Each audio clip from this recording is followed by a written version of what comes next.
Hi, I'm Luke Gilfillan. Welcome to the Lounge with Luke Gilfillan.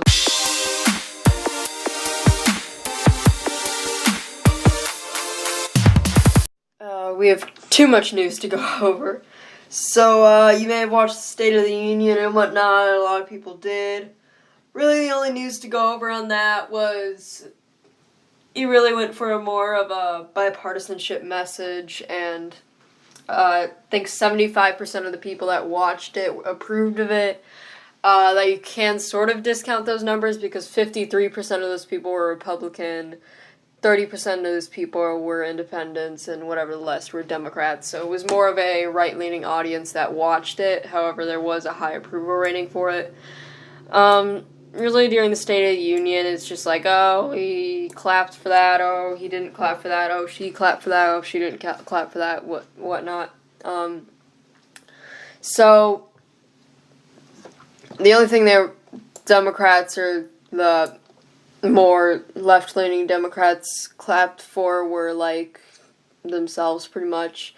Women getting into the House and all that.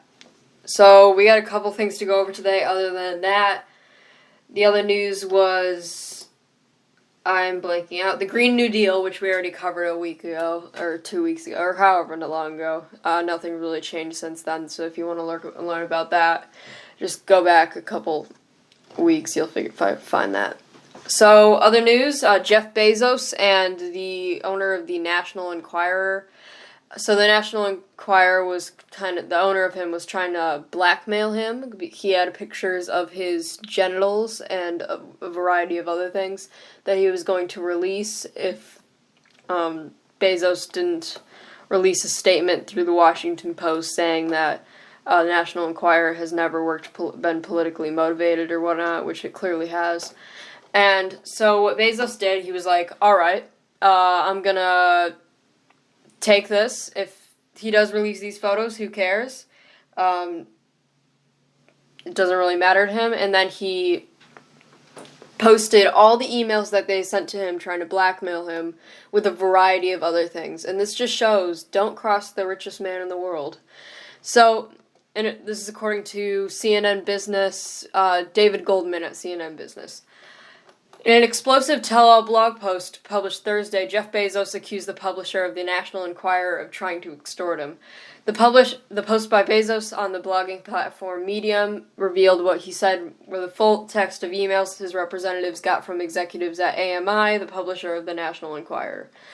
Bezos, the billionaire founder and CEO of Amazon, alleged that AMI threatened to release compromising photos of him. His post included what he said were emails from the AMI detailing what he described as extortion and blackmail. Bezos, the world's richest person, is the single largest shareholder in Amazon with 16% of the company's stock.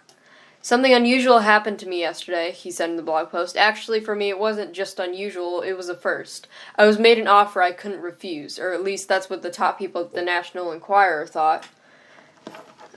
I'm glad they thought that, because it emboldened them to put it all in writing, Bezos wrote. Rather than capitulate to the extortion and blackmail, I've decided to publish exactly what they sent me, despite the personal cost and embarrassment they threatened.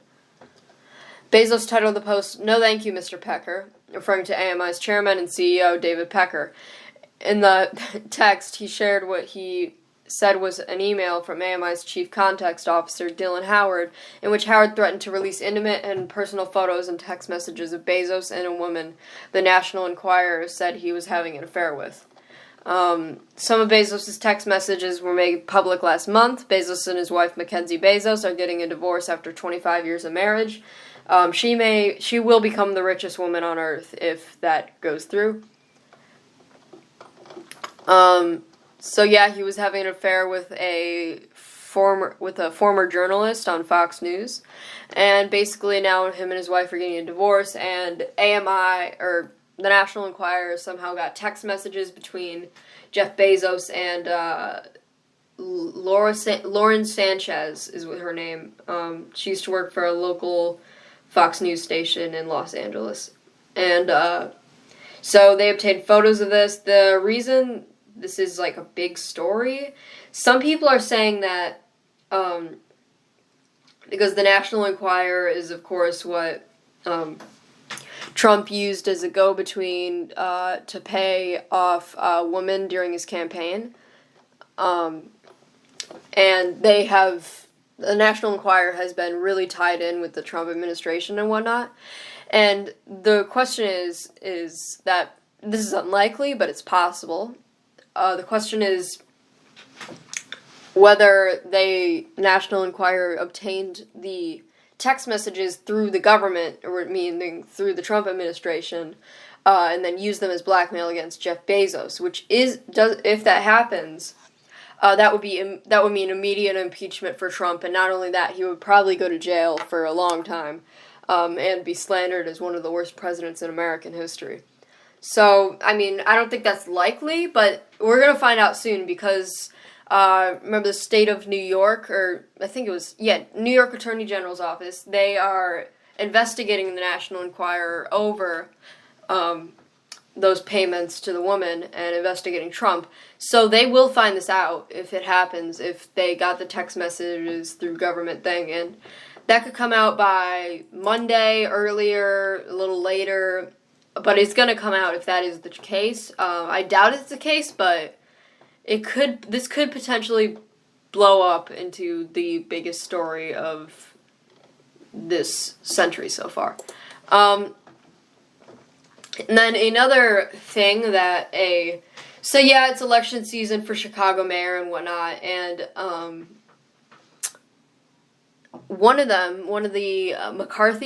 Gary McCarthy, he proposed a proposal to pay back Chicago's debt to the teachers.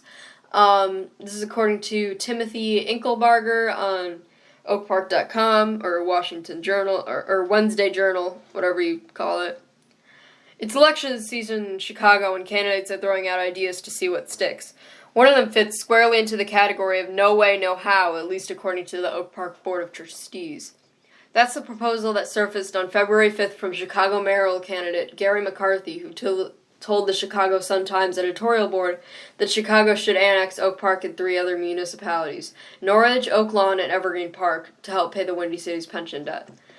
McCarthy said in a telephone interview that he wasn't surprised that the municipal leaders would reject the idea of annexation. He said any elected official that voiced support for this idea would be out of a job.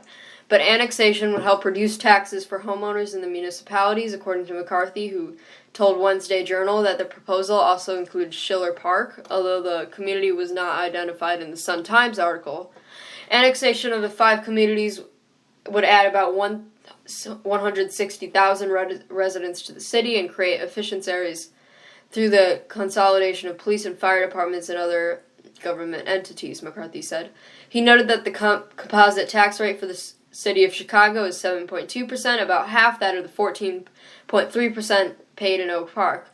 Norridge has a composite tax rate about 8.47%, Schiller Park 12%, Evergreen Park 14.2%, and Oak Lawn 13%, McCarthy said, calling it a no-brainer for taxpayers.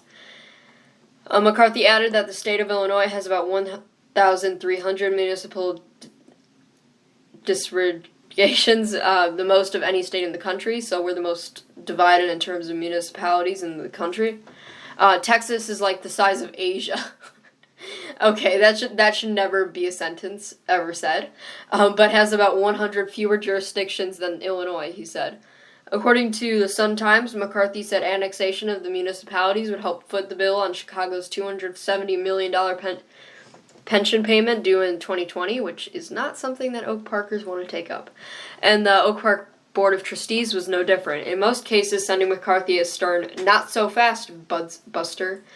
Oak Park Mayor Anand Abu Taleb was perhaps the most diplomatic in his response, stating his pride for Oak Park and his desirability as a place to live. Even if McCarthy's proposal has any financial advantage for us, I don't think that alone is enough, Abu Taleb said in a written statement. Oak Parkers like their voice to be heard, and they do that through our small village government. We love our great schools, library, township, and parks. This would be a horrible idea for us, and I don't think anyone would support it. This guy seems crazy. Finally, that Bar Louie thing, it's up for rent now. The commercial space currently occupied by Bar Louie Restaurant, 1122 Lake Street, is on a rental market according to a listing on the website of the real estate group Mid-American Urban. The listing notes that the space where Bar Louie has been located since 2006 is not only commercial condo available in the so-called 1120 Club building. 4 other ground floor suites, all of which are vacant, are on the rental market. So, Bar Louie is now on the rental market. If you are interested or you love Bar Louie or whatever reason that matters to you. So, I think this was actually a good episode. So, I'm going to end this.